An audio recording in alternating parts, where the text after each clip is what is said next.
ایک خوبصورت معاشرہ بنایا جائے، اس لیے مسجد بنائی ہے تاکہ ایک امام کی اقتداء کی جائے، اس کی اتباع کی جائے، اس کی پیروی اختیار کی جائے، اس لیے مسجد پر نماز تک خرچ بھی ہوئی جاتی نماز تاکہ اکٹھے ہو کے نماز پڑھیں گے زیادہ ثواب ملے گا۔ اور پھر مسجد ہوگی، فجر کی نماز میں عبد الرحمن بھائی نہیں آئے، ظہر میں نہیں آئے، عصر میں نہیں آئے، مغرب میں نہیں آئے، تو عشاء میں تو 2-4 یار دوست جو نمازی ہوں گے وہ پوچھنے کے لیے جائیں گے کہ یار آج تو نماز کے لیے کیوں نہیں آیا؟ محمد رسول اللہ نے پوچھا ایک دن ابو بکر سے، آج فجر میں لیٹ آئے، کہاں گئے؟ یا رسول اللہ وہ عبد الرحمن بن عوف بہت بیمار تھے نا، ان کی بیمارداری کے لیے گیا تھا، 2 دن سے مسجد نہیں آئے وہ۔ مسجد کا مقصد فوت کر دیا ہم نے، نماز کا مقصد بھی فوت ہے۔ کوئی پتہ نہیں اگر کڑیاں نو بچیاں نو اگر پردہ کر لو برقع، اور ٹھیک ہے پردہ کرنا حکم ہے اسلام کا، برقع لینا چاہیے، لیکن جب ان کو کہا اللہ تعالیٰ نے، رسول اللہ نے کہا کہ تم لوگ چہرے پہ برقع رکھو، لباس کھلا ڈلا پہنو، تو ان کے ساتھ ساتھ ان مردوں کو بھی کہا کہ اپنی آنکھیں جھکا کے رکھا کرو، کسی کی بیٹی کی طرف گندی نگاہ مت ڈالو۔ یہ تو یاد ہے کہ بیٹی کو پردہ کرانا ہے، یہ نہیں یاد کہ بیٹے کو بتانا ہے کہ کسی کی بیٹی کی طرف بدتمیزی کی نگاہ نہ ڈالنا۔ یہ یاد ہے کہ مسجد میں کارپیٹ بچھانے، یہ نہیں یاد کہ مسجد میں اگر کوئی پیاسا آ جائے، کوئی بھوکا آ جائے، کوئی محتاج آ جائے، کوئی یتیم آ جائے تو اس کی قبر گیری بھی کرنی ہے۔ پیارے پیغمبر صلی اللہ علیہ وسلم کی مسجد ہے، دیکھیں آپ بخاری شریف پڑھیں، نبی علیہ السلام کی مسجد میں لوگوں نے آ کے سوال کیا، اور مسلمانوں نے نہیں، صرف سنو مزے کی بات، مسلمان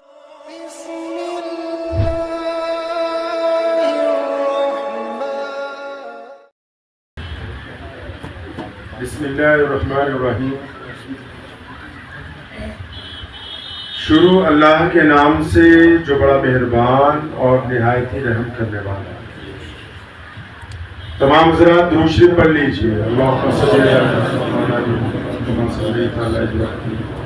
وعلی آل ابراہیم انک حمید مجید، اللہم بارک علی محمد کما بارکت علی ابراہیم وعلی آل ابراہیم انک حمید مجید۔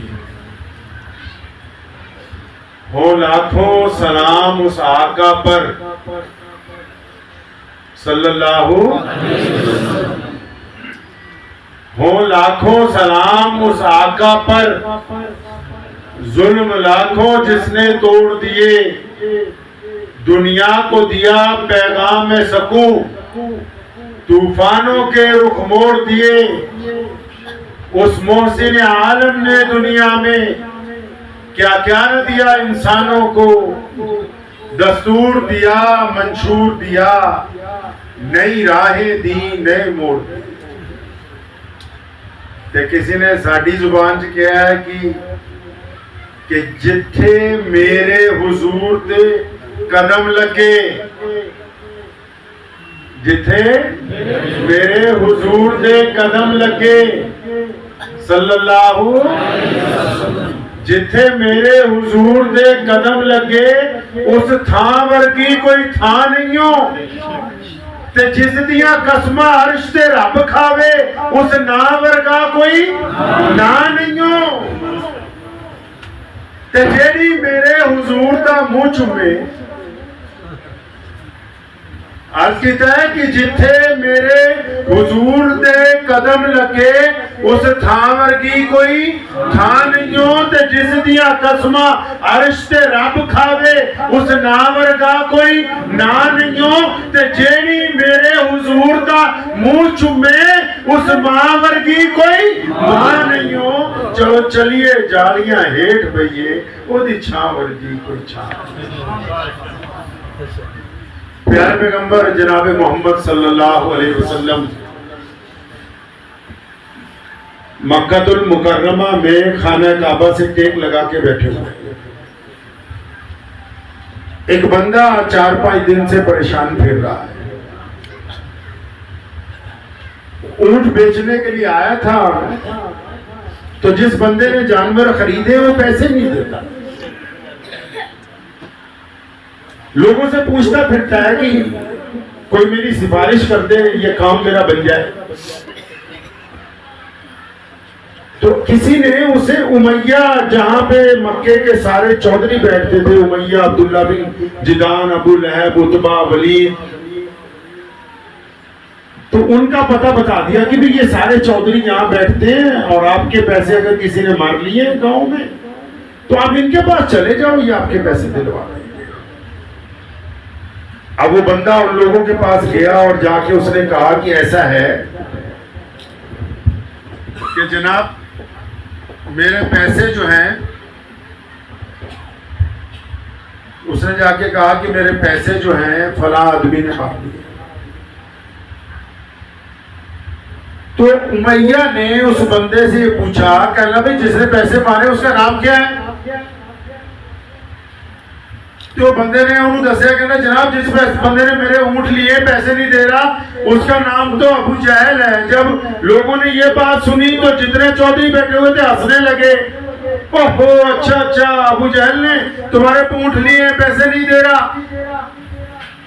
تو بندہ بڑا حیران ہوا، تو اچانک امیہ کے دماغ میں کوئی شرارت سوچی، تو وہ حرم شریف کے ایک حصے میں بیٹھتے تھے، تو نبی علیہ السلام خانہ کعبہ سے ٹیک لگا کے تشریف فرما ہوتے تھے، تو انہوں نے اس بدو کو کہا کہ وہ جو خانہ کعبہ کے ساتھ ایک بندہ بیٹھا نا ٹیک لگا کے، ان کے پاس چلے جاؤ، وہ تمہارے پیسے دلوا دے گا۔ اب وہ بندہ جو ہے وہ بڑی حیرانی کے ساتھ ان سارے چودھریوں کو دیکھتا ہے کہ یہ مجھے رستہ بھی بتاتے ہیں، میرا مذاق بھی اڑاتے ہیں، ماجرا کیا ہے؟ امیہ نے نبی علیہ السلام کی طرف اشارہ اس لیے کیا کہ ابو جہل جو ہے نعوذ باللہ پیارے پیغمبر صلی اللہ علیہ وسلم کا دشمن ہے، وہ تو نبی علیہ السلام کے 24 گھنٹے مخالفت کرتا ہے۔ اب یہ بندہ جب نبی علیہ السلام کے پاس جائے گا تو یہ اس وقت بھی امیہ کا بھی ایمان ہے کہ در رسول پہ کوئی جائے گا تو خالی نہیں آتا۔ تو اس نے امیہ نے نبی علیہ السلام کا پتہ اس لیے بتایا کہ وہاں جائے گا۔ اب وہ اس کی جب مدد کے لیے آئیں گے تو ابو جہل اور امیہ جو ہے وہ نعوذ باللہ ابو جہل جو ہے نبی علیہ السلام کے ساتھ لڑ پڑے گا۔ ہم تماشا دیکھیں۔ اب وہ بندہ خانہ کعبہ میں نبی علیہ السلام کے پاس پہنچا، آپ صلی اللہ علیہ وسلم نے اس کو دیکھتے ہی جو دو باتیں فرمائی، وہ خود کہتا ہے کہ دونوں باتیں سن کے نا میری آنکھوں میں آنسو آ گئے۔ نبی علیہ السلام نے اس کا چہرہ دیکھتے ہی فرمایا، اچھا مجھے تو تم مسافر لگتے ہو اور دوسرا تم مجھے بھوکے بھی لگتے ہو۔ میں تو ایک ہفتے سے پریشان تھا، یہ پہلی ذات ہے جس نے پہچان لیا کہ یہ پریشان بھی ہے بھوکا بھی ہے۔ تو یہ اپنا کام بتانے لگا تو پیارے پیغمبر علیہ السلام نے فرمایا نہیں، کام بعد میں سنیں گے، باتیں بعد میں ہوں گی، پہلے میرے ساتھ چلو۔ نبی علیہ السلام اس کو قیامگاہ پہ لے گئے اور جا کے اس کو کھانا وانا کھلوایا، منہ ہاتھ دھلوایا۔ جب اس کے ہوش ٹھکانے آ گئے پھر پوچھا اب بتاؤ کس کام کے لیے آئے ہو؟ تو ادھر امیہ نے اپنا ایک مخبر پیچھے پیچھے بھیجا کہ جا کے دیکھنا ہوتا کیا ہے۔ وہ مخبر بھی پیچھے پیچھے ہے۔ نبی علیہ السلام نے پوچھا ہاں بھی کیا معاملہ ہے؟ وہ جی ایک بندے نے میرے اونٹ خریدے پیسے نہیں دے رہا۔ کون بندہ ہے؟ کہ جی اس کا نام ابو جہل ہے۔ تو فرمایا چلو ہم پیسے دلوا دیتے ہیں۔ آپ صلی اللہ علیہ وسلم ابو جہل کے دروازے پہ گئے، دروازہ کھٹکھٹایا، اندر سے اسلام کا سب سے بڑا اس وقت کا مخالف نکلا اور اس کو نبی علیہ السلام نے دیکھ کے فرمایا کہ اس بندے کے پیسے دو، فوراً ابھی اس کی ادائیگی کرو۔ تو وہ کانپتا ہوا اندر گیا اور پیسے لے کے تھیلا لے کے باہر آیا، اس بندے کو پیسے دے دیے گئے۔ اور پھر وہ پیچھے مخبر جو تھا نا وہ جا کے امیہ کو جا کے کہنے لگا کہ تمہارے چودھری تو محمد رسول اللہ صلی اللہ علیہ وسلم سے ڈر گئے، وہ تو نبی علیہ السلام کے کہنے پہ حجت بھی نہیں کی، بحث بھی نہیں کی۔ تو سارے چودھری اکٹھے ہو کے ابو جہل کے پاس گئے، کی گل ہو گئی؟ تو تھا محمد رسول اللہ کو مارن دیا گلا کرتا تھی۔ وہ کہنے لگا میں کیا بتاؤں، پیارے پیغمبر جب یہ آئے ہیں تو ان کے سر پہ ایک اژدہا ہوا میں لہرا رہا تھا اور میں نے یہ سوچا کہ آج اگر محمد رسول اللہ کی بات کا انکار کر دیا تو یہ مجھے نکل جائے۔ کہنا اپنی جان بچائیے۔ لیکن اس معجزے کے علاوہ اس واقعے میں بات یہ پوشیدہ ہے کہ اگر کوئی آپ کی مدد مانگنے کے لیے آ جائے کسی سرمایہ دار کے پیچھے کہ میرے پیسے مار لیے گئے، میرا حق رکھ لیا گیا، تو چل کے اس کی مدد کرنا بھی محمد رسول اللہ کی سنت ہے۔ پیارے پیغمبر صلی اللہ علیہ وسلم مکہ المکرمہ میں گزر رہے ہیں تو ایک بوڑھی اماں، آپ نے واقعہ بارہا سنا ہوگا، بوڑھی اماں اپنا سامان لے کے وہاں سے جانا چاہتی ہے، ایک گٹری اٹھاتی ہے پھر دوسری اٹھاتی تو اٹھتی نہیں، محمد رسول اللہ قریب سے گزرے، اماں جی کیا بات ہے، ہم آپ کی مدد کر دیں؟ فرمایا کر دو۔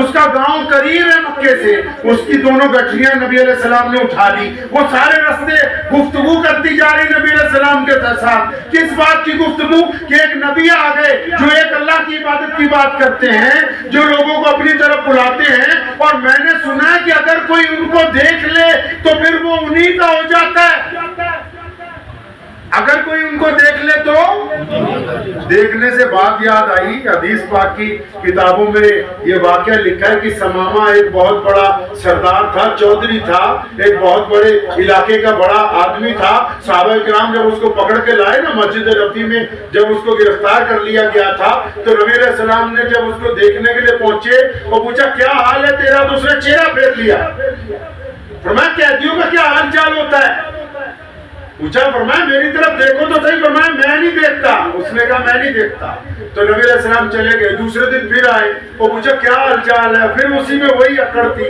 تو کہا میری طرف دیکھو، فرمایا نہیں میں نہیں دیکھنا، تیسرے دن آئے تب بھی یہی، جب تیسرے دن اس نے کہا کہ میں نہیں دیکھنا چاہتا، پیارے پیغمبر علیہ السلام نے فرمایا اس کو رہا کرو اور اس کے ساتھ دو لوگوں کو بھیجو تو اس کے قبیلے تک چھوڑ کے آئے۔ جب یہ بات اس کے کانوں میں پڑی نا، اور جب وہ مسجد نبوی سے نکلنے لگا تھا تو اس کے دل میں آیا کہ ایسا فراخ دل انسان کون ہو سکتا ہے جو دشمن کو معاف کرنے والا ہو، جو دشمن کو سواریاں مہیا کرتا ہو، جو دشمن کے کھانے پینے کا انتظام کرتا ہو۔ کہنے لگا جب یہ بات دل میں آئی نا، اچانک میں نے کہا کہ چل ایک نظر دیکھ تو لے، چلتے چلتے ایک نگاہ پڑی محمد رسول اللہ پر اور پھر چل پڑا مدینے سے۔ کہنے لگا اتنی تیزی سے گھوڑے پر مدینے سے دور جا رہا تھا، میرا دل اتنی تیزی سے واپس مدینہ منورہ کی طرف آ رہا۔ آخر 2 منزلوں کے بعد واپس آنا پڑا اسے، صرف محمد رسول اللہ صلی اللہ علیہ وسلم کا چہرہ مبارک دیکھا ہے۔ وہی اماں کہہ رہی ہے نبی علیہ السلام کو خود کہ بیٹا میں تو اس لیے مکہ چھڑ رہی ہاں، وہ میں سنیا لوگوں کہ کوئی محمد نو تک لے تے پھر وہدا ہی ہو جاتا ہے۔ نبی علیہ السلام اس کی باتیں سنتے جا رہے ہیں، اس کے گاؤں پہنچ گئے، سامان رکھ دیا، سامان رکھنے کے بعد چلنے لگے۔ اماں نے کہا بیٹا اپنا نام بتا کے جاؤ، میں ام القرہ کو چھوڑ کے آئی ہوں، لوگ مجھے کہیں گے تمہیں مقدس شہر کیوں چھوڑ دیا، اگر میں یہ کہوں گی کہ اپنا دین بچانے کے لیے چھوڑا تو پھر یہ بھی تو بتاؤں گی کہ اس شہر میں ایسے درد مند لوگ بھی ہیں جو غریبوں کی مدد کرتے ہیں، جو مستحق لوگوں کی مدد کرتے ہیں۔ تو نبی علیہ السلام نے بڑی پیاری بات فرمائی تھی، فرمایا اماں جی نام میں کیا رکھا ہے؟ اپنا تو اشتہار سے نام ہوتے تھلے ہو جائے کہاں پنگا بیٹھے۔ فرمایا اماں جی نام میں کیا رکھا ہے؟ چھوڑو نام کی بات نہ کرو، آپ کا کام ہو گیا نہیں، بس یہی بہت ہے۔ نبی علیہ السلام چلنے لگے، پھر روکتی پھر پوچھتی ہے، پھر چلنے لگے، آپ صلی اللہ علیہ وسلم کی چادر مبارک پکڑ کے پوچھتی ہے کہ جی اپنا نام تو بتاؤ۔ فرمایا اچھا اماں زیادہ ضد کرتی ہے تو میں بتا دیتا ہوں، سارے راستے جس محمد علیہ السلام کی برائیاں کرتی آئی میں وہی محمد رسول۔ پھر کہندی صحیح کیا جی نے بھی کیا، ہن تینوں تک لیا تے کلمہ لا الہ الا اللہ محمد رسول اللہ صلی اللہ علیہ وسلم۔ پیارے پیغمبر علیہ السلام مکہ مکرمہ کی ایک گلی سے گزر رہے ہیں، ایک غلام رو رہا ہے اور چکی چلا رہا ہے، روئے بھی جا رہا ہے چکی بھی چلاتا ہے۔ نبی علیہ السلام اس کے پاس رکے، پوچھا بھائی روتا بھی کیوں ہے؟ کہنے لگا جی مجھے بخار چڑھا ہوا ہے، اور پھر فرمایا چکی کو چلاتا ہے بخار چڑھا؟ تو کہنے لگا میں جس کا غلام ہوں اس نے مجھے حکم دے رکھا ہے کہ صبح تک اگر یہ دانے نہ پس گئے تو پھر میں تیری کھال ادھیڑ دوں گا، روتا اس لیے ہوں کہ بخار چڑھا ہوا ہے، چکی اس لیے پیس رہا ہوں تاکہ میری پٹائی نہ ہو۔ سونے محمد صلی اللہ علیہ وسلم نے فرمایا کوئی نہیں، ہم تمہاری مدد کریں گے، ہم کریں گے آپ کی مدد۔ آپ صلی اللہ علیہ وسلم اتنا کہہ کے چلے گئے تو غلام کے ذہن میں ایک بات آئی، کہنے لگا بہت سارے لوگ سارا دن سڑک سے گزرتے ہیں، مجھے روتا ہوا بھی دیکھتے ہیں، پٹتا ہوا بھی دیکھتے ہیں، کچھ لوگ ہمدردی کی باتیں بھی کرتے ہیں، آج تک واپس تو کوئی نہیں آیا۔ ابھی تو سوچ ہی رہا ہے کہ پیارے پیغمبر صلی اللہ علیہ وسلم واپس تشریف لائے، ایک ہاتھ میں کھجورے، ایک ہاتھ میں گرم دودھ کا پیالہ ہے، اس غلام کو بٹھایا، کھجورے کھلائی، دودھ پلایا اور فرمایا تو اپنے بستر پر لیٹ جا۔ فرمایا کہنے لگا اچھا حضور اگر میں لیٹ گیا تو پھر یہ چکی کون چلائے گا؟ نبی علیہ السلام نے فرمایا چکی تمہاری جگہ میں چلا دوں گا۔ اور ایک دو دن نہیں، کئی دن محمد رسول اللہ صلی اللہ علیہ وسلم نے اس غلام کو آرام کروایا اور خود اس کی جگہ چکی چلاتے رہے نبی علیہ السلام۔ پیارے نبی حضرت محمد رسول اللہ صلی اللہ تعالی علیہ وسلم نے دنیا کے سامنے جو دین کی بات رکھی وہ اپنی ذات سے پریکٹیکل رکھی۔ جب اللہ کا حکم ہوا تھا نا کہ محمد صلی اللہ علیہ وسلم لوگوں کو آپ بتائیے کہ آپ ایک خدا کی عبادت کی بات کرنے کے لیے آئے اور آپ کے سر پر ختم نبوت کا تاج رکھ کے بھیجا گیا ہے، آپ امام الانبیاء ہیں، آپ تاجدار مدینہ ہیں، آپ کے بعد اب کوئی آنے والا نہیں۔ جب لوگوں کو یہ بتانا تھا نا جس دن، تو نبی علیہ السلام نے سارے مکے کے لوگوں کو اکٹھا کیا، محلے والوں کو اکٹھا کیا، شہر والوں کو بلایا، دوستوں کو بلایا، رشتہ داروں کو بلایا، سارے جب اکٹھے ہو گئے تو پیارے پیغمبر صلی اللہ علیہ وسلم نے پہلے یہ نہیں کہا کہ میں تمہیں ایک اللہ کی طرف پر بلانے آیا ہوں، اور یہ راز بھی نہیں بتایا کہ میں اللہ کا نبی بن کے آیا ہوں۔ جبکہ نبی کب بنا دیے گئے تھے؟ وہ سونے نبی کتوں بنایا جنہوں دنیا نہیں بنی سی ہٹے۔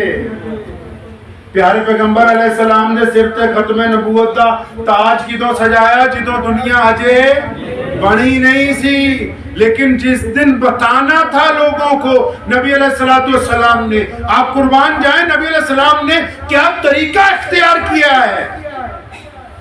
سارے لوگوں کو بلایا، محلے دار بھی ہیں، رشتہ دار بھی ہیں، دوست بھی ہیں، بچپن کے جاننے والے بھی، بوڑھے بھی، بچے بھی۔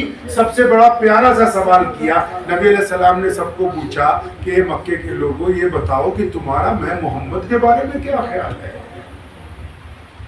محمد رسول اللہ نے یہ پوچھا کہ میرے بارے میں کیا خیال ہے؟ آپ کو پتا ہے کہ جن لوگوں نے نبی علیہ السلام کو دیکھا تھا اور جو نام نہیں جانتے تھے وہ اپنی طرف سے نام رکھ لیا کرتے تھے۔ معبد کے جھونپڑے میں جب نبی علیہ السلام گئے نا اور آپ صلی اللہ علیہ وسلم جب وہاں سے چلے گئے، بہاریں آ گئی وہاں، اور معبد کے خامد نے پوچھا جب ابو معبد نے، وہ بھی کون آیا تھا آج اتنی رونق نظر آ رہی؟ وہ کہنے کہ میں نام تو پوچھنا بھول گئی لیکن میں اتنا پتا تھا کہ مبارک آیا تھا، سونا آیا تھا، پیاری صورت والا آیا تھا۔ تو جن لوگوں کو نام نہیں پتا ہوتا تھا وہ اپنے پاس سے نام رکھتے تھے کہ آپ پیاری صورت والے ہیں۔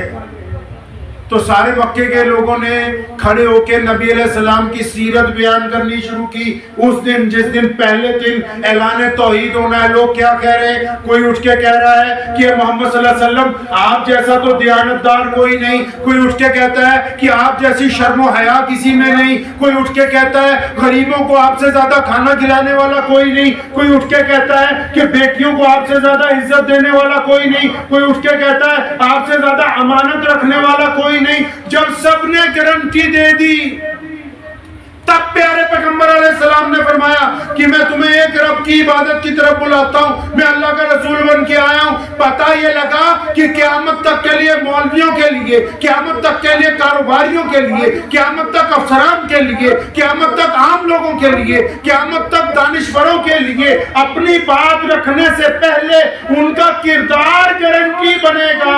اگر ان کا کردار اچھا نہیں ہے وہ جتنی مرضی باتیں کرتے رہیں، رسول اللہ نے کردار کو گفتگو کی بنیاد قائم کرنی چاہیے۔ اسیدہ کہی جانے ہیں نا کہ میں ادھا جی میں ادھا جی۔ پیارے پیغمبر محمد رسول اللہ صلی اللہ علیہ وسلم نے سیدنا عثمان بن طلحہ رضی اللہ تعالیٰ عنہ جب مسلمان نہیں ہوئے تھے، جس دن ہجرت پر جانا تھا، بیت اللہ میں نماز پڑھنی چاہیے 2 رکعت، اور ان کو کہا کہ ابن طلحہ بیت اللہ کی چابی دو۔ کہنے لگا نعوذ باللہ آپ کو نہیں دے سکتا ہوں میں چابی۔ نبی علیہ السلام بڑی غیرت والے نبی تھے، تھے، منت نہیں کی اور ناراضگی کا اظہار بھی نہیں کیا، اس کے کندھے پر ایک تھپکی ماری اور فرمایا ابن طلحہ ایک وقت آئے گا کہ یہ بیت اللہ کی چابی ہم لیں گے۔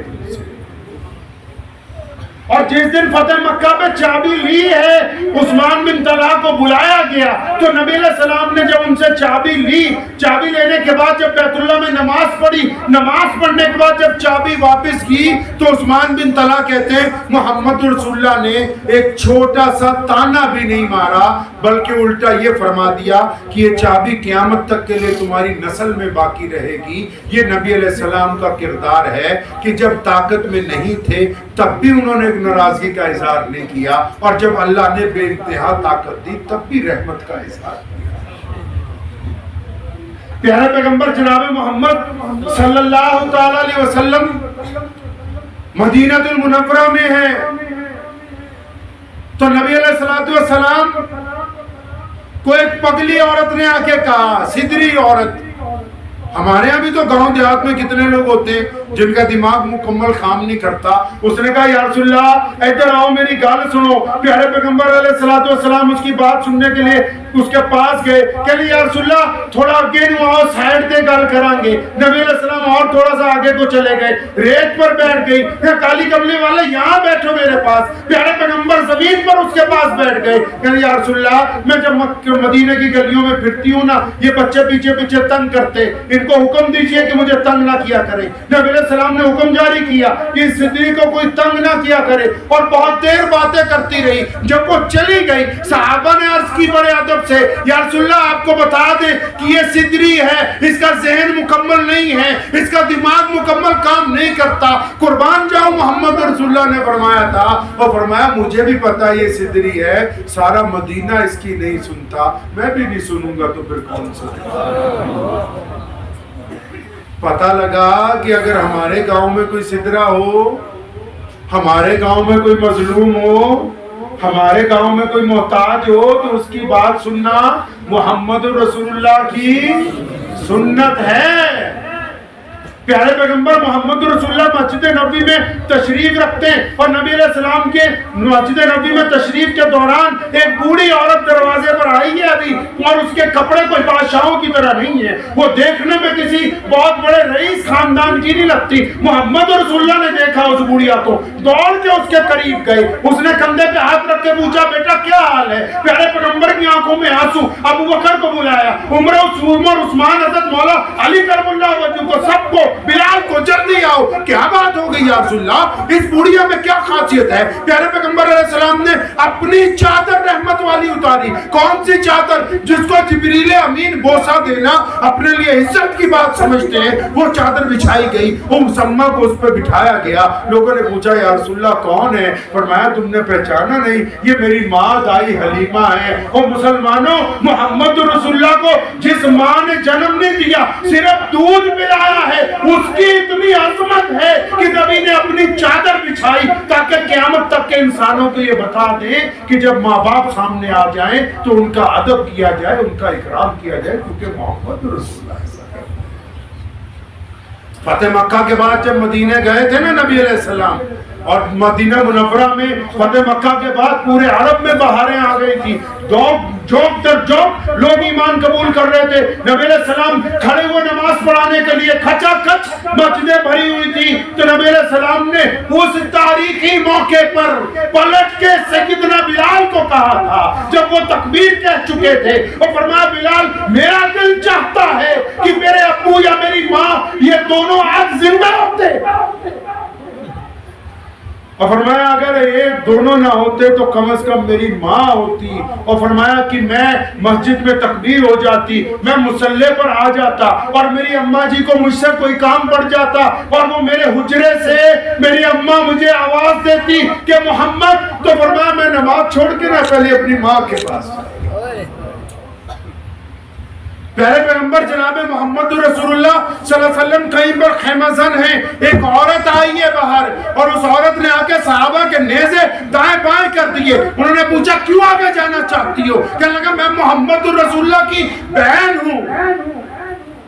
فوراً اندر پیغام پہنچایا، یا رسول اللہ آپ کی بہن آئی ہے باہر۔ فرمایا میں تو اپنی ماں کا ایک ہی بیٹا ہوں، ان سے پوچھو کون ہے؟ اس نے کہا میں شیما ہوں، دائی حلیمہ کی بیٹی ہوں۔ فوراً فرمان آ گیا اندر سے، ہاں میری دودھ شریک بہن ہے۔ بہن کو اندر بلایا، بہن ضعیف ہو چکی ہے، مدتوں کے بعد آئی، نبی علیہ السلام کو گود میں کھلایا ہے اس بہن نے۔ اس نبی علیہ السلام نے بہن کا کھڑے ہو کے اکرام کیا اور پھر ان کو پوچھا کہ میرے گھر میں زندگی گزارنی ہے تو مدینہ المنورہ میں حاضر ہوں، 24 گھنٹے خدمت کریں گے میرے گھر کے لوگ۔ اس نے کہا نہیں میں جانا چاہتی ہوں۔ سواریاں منگائی، سامان منگایا، کپڑے منگائے، کھانے پینے کا سامان منگایا، جو ساتھ میں اور لوگ آئے تھے ان کو بھی عزتیں دی، ان کو بھی لباس دیے، اور بہن کو ساز و سامان کے ساتھ رخصت کیا تاکہ قیامت تک کے انسانوں کو یہ بتانا تھا کہ جب بہنیں گھر پہ آ جائیں تو ان کو خالی ہاتھ نہیں لوٹایا کرتے۔ تو سیدھا جنانی نے پوچھنا آپ پہنے ہو کی دینا ہے تو کہ نہیں دینا ہے۔ پیارے پیغمبر جناب محمد صلی اللہ علیہ وسلم مدینہ المنورہ میں تشریف رکھتے ہیں مسجد نبوی میں۔ حاتم طائی کی بیٹی کو پکڑ کے لایا گیا۔ حاتم طائی اللہ تعالیٰ کا برگزیدہ بندہ تھا، نبی علیہ السلام کے آنے سے پہلے انتقال کر گیا تھا۔ حاتم طائی کی بیٹی کو جب پکڑ کے لایا، وہ بیٹی کہتی ہے کہ مجھے اس بات کا فخر تھا کہ میں حاتم کی بیٹی ہوں، اور میرے ذہن میں یہ بات تھی کہ جب مسلمانوں کے بادشاہ کے پاس جاؤں گی تو میں جب یہ بتاؤں گی کہ میں حاتم کی بیٹی ہوں تو میرا عزت اکرام اور ہوگا، اور یہ لوگ غلطی محسوس کریں گے کہ مجھے پکڑ لیا گیا۔ وہ جب اس کو لے کے آ رہے تھے نا تو اس کے سر کے اوپر دوپٹہ نہیں تھا۔ نبی علیہ السلام نے بہت دور سے محسوس کر لیا کہ ایک بیٹی کو لایا جا رہا ہے، اس کے سر پہ دوپٹہ نہیں ہے۔ پیارے پیغمبر علیہ السلام نے اس موقع پر اپنی چادر مبارک اتاری، اپنی چادر مبارک اتاری، وہ چادر مبارک اتار کے ایک صحابی کو دی۔ فرمایا ذرا دوڑ کے جاؤ، دوڑ کے کیا کرنا ہے یا رسول اللہ؟ فرمایا وہ جو بیٹی آ رہی ہے اس کا سر ڈھانپنا ہے، اس کا سر ڈھانپنا ہے اس بیٹی کا۔ اس صحابی نے ادب سے عرض کی یا رسول اللہ وہ دشمن کی بیٹی ہے۔ نبی علیہ السلام نے ناراضگی کا اظہار فرمایا آج تو یہ کہہ دیا کہ وہ دشمن کی بیٹی ہے، فوراً جاؤ اور میری ہی چادر سے اس کے سر کو ڈھانپو، کیونکہ بیٹی صرف بیٹی ہوتی ہے، چاہے پھر وہ اپنی ہو یا پھر کسی اور کی بیٹی کی ہو۔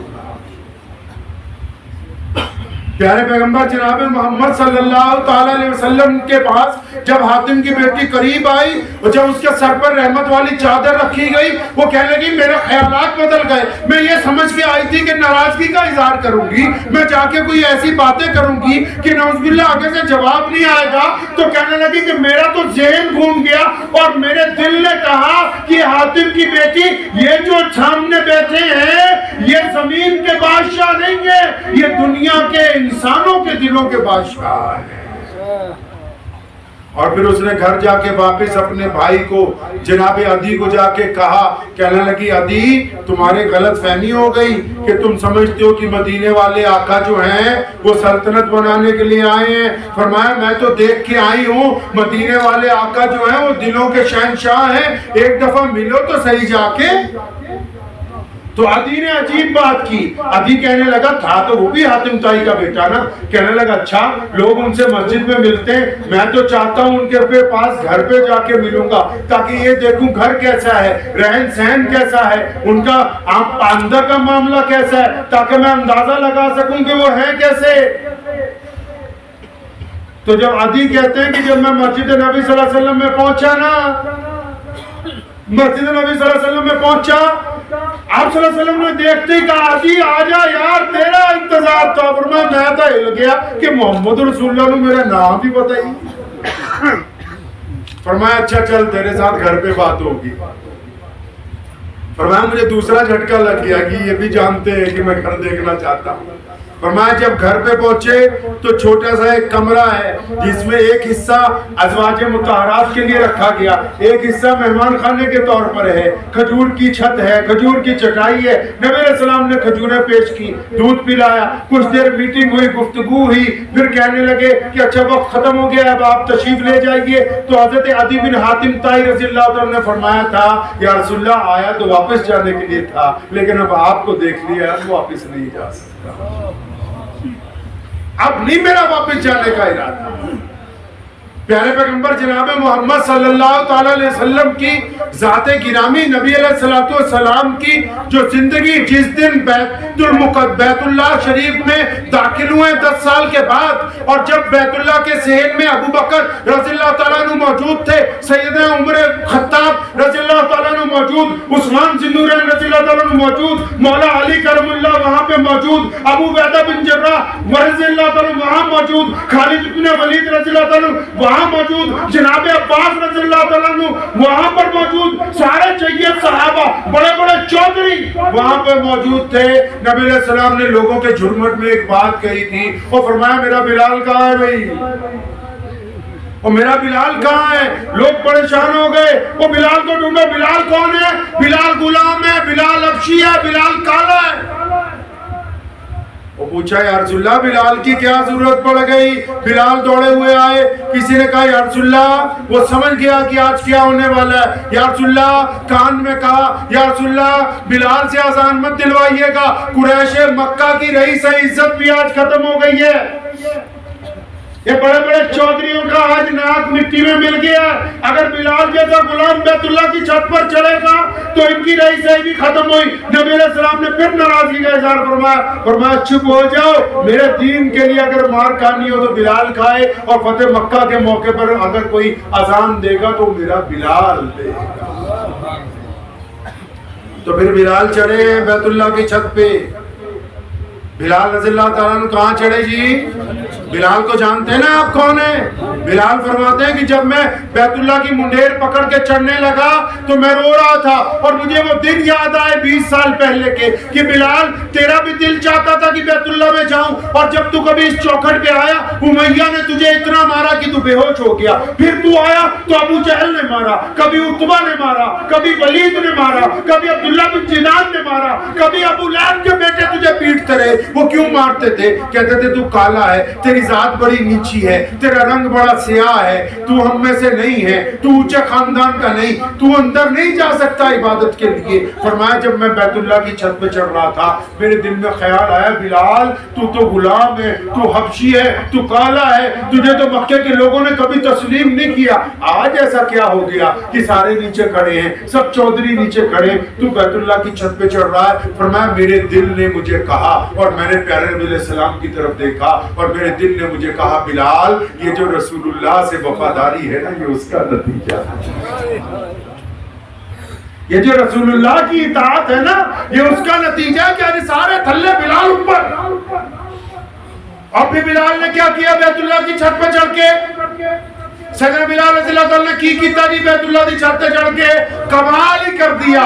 تمام صحابہ کی عظمتیں اپنی جگہ ہیں، لیکن جو سیدنا بلال نے بیت اللہ کی چھت پہ چڑھ کے کام کیا ہے نا، آپ سوچ رہے ہوں گے بیت اللہ کی چھت پہ چڑھنا تو کوئی کمال کی بات نہیں، آج بھی لوگ پردہ ہٹانے کے لیے چڑھتے ہیں۔ ارے نہیں، جب بلال چڑھے تھے نا تو نبی علیہ السلام نے کہا تھا کہ بلال بیت اللہ کی چھت پہ چڑھ کے اذان دو۔ جب بلال بیت اللہ کی چھت پہ چڑھے تھے ان کے دل نے انہیں پوچھا تھا کہ بلال مدینے میں تھے تو مکے کی طرف منہ کر کے اذان دیتے تھے، دار ارقم میں ہوتے تھے تو بیت اللہ کی طرف منہ کر کے اذان دیتے تھے، مسجد حرم میں ہوتے تھے تب بھی خانہ کعبہ کی طرف منہ کر کے اذان دیتے تھے۔ بلال پیارے محمد نے تو بیت اللہ کی چھت پہ چڑھا دیا، اب کعبہ کی طرح کس طرف منہ کر کے اذان دیتے؟ محمد رسول اللہ کے تربیت یافتہ ہیں، پیارے محمد علیہ السلام کے صحابی ہیں، نبی علیہ السلام سے دین سیکھا ہے، فرمایا دیر نہیں لگائی، خانہ کعبہ کی چھت پر چڑھ گیا اور پھر خانہ کعبہ کے صحن میں بیت اللہ کے ویڑے میں جس طرف محمد رسول اللہ کھڑے تھے اس طرف منہ کر کے اذان دینی شروع کی اور قیامت تک کے لوگوں کو بتا دیا کہ کعبے کا اگر کوئی کعبہ ہے تو وہ محمد رسول اللہ۔ اور پھر میرے رب کا کمال دیکھو، ادھر بلال اذان دے رہے ہیں، نبی علیہ السلام وال دیکھ کے سونیا دے دل چ آ گئی کہ طواف کرو جی۔